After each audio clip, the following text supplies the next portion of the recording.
You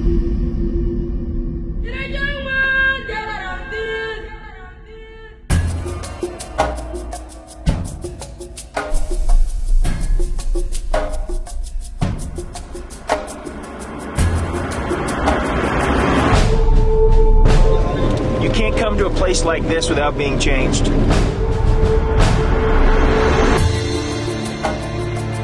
When you see certain things, you can't just go on with your life and pretend like you don't know it.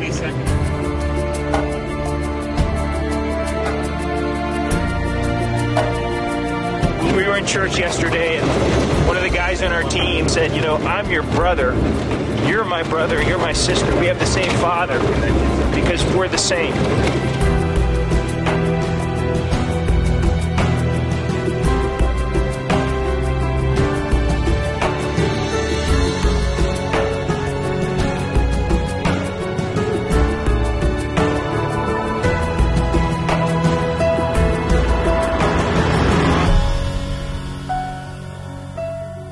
I'll never forget the story of a boy from this region where we're sitting right now.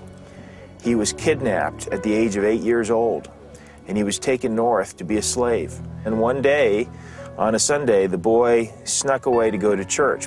In the process of that, he lost track of some of his herd. So some of the sheep and some of the camels got away. And when he came back from his church and his master discovered that something was missing, he started beating the boy. And then he said, you know, I'm going to do to you what they did to Jesus. So he took this boy and he nailed him to a wooden board through his hands and his feet and his knees. Even his knees were nailed to the board. And eventually that boy was purchased and redeemed and brought back to southern Sudan. And the community here received him back and gave him a new name. They gave him the name of Joseph. We spent some time over a year and a half or so with this boy. He responded to the gospel of Jesus Christ. That was one. And in the process of doing that, we began to see him transformed to one that had joy and was able to speak about his tormentor with words of forgiveness and peace. You know, I have the opportunity to deliver a message of encouragement and hope in the form of food and clothing and medicine and Bibles to people like Joseph. And it's an incredible privilege, and I love it. I thank God for it. Since 1997, Persecution Project Foundation has provided crisis relief and spiritual hope to victims of civil war, genocide, and religious persecution. They work with local leaders to rebuild communities, restore hope, and promote human dignity. Our mission statement at Persecution Project Foundation is active compassion for the persecuted. The people here are not statistics. They're like our brothers and sisters in Christ.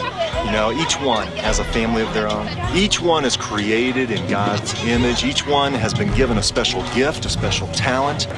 We meet their basic needs of food and water and medical, and then we see how God is leading them, and we decide to get involved and to support them in their outreach ministries. Persecution Project Foundation serves people from all religions and all ethnic backgrounds.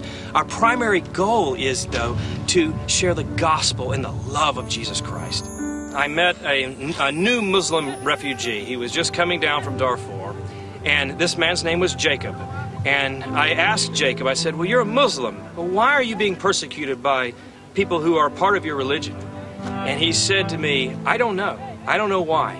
But what I don't understand more than that is why you Christians are helping me. And of course, that was the door wide open. And I just went right through and I said, the reason we are helping you is because when we were Christ's enemies, he came and died for us. He nodded. He said, he understood. He said, I see. Persecution Project Foundation enlists compassionate individuals in the United States to restore hope and rebuild communities through the love of Christ by providing food, clothing and shelter, clean water, education, medical care, leadership training, and discipleship programs. The great thing is that you can come to a place like Sudan and you can find your brothers and sisters here, living here. And when you see your brothers and sisters in need, You just can't continue on with your life like you don't know.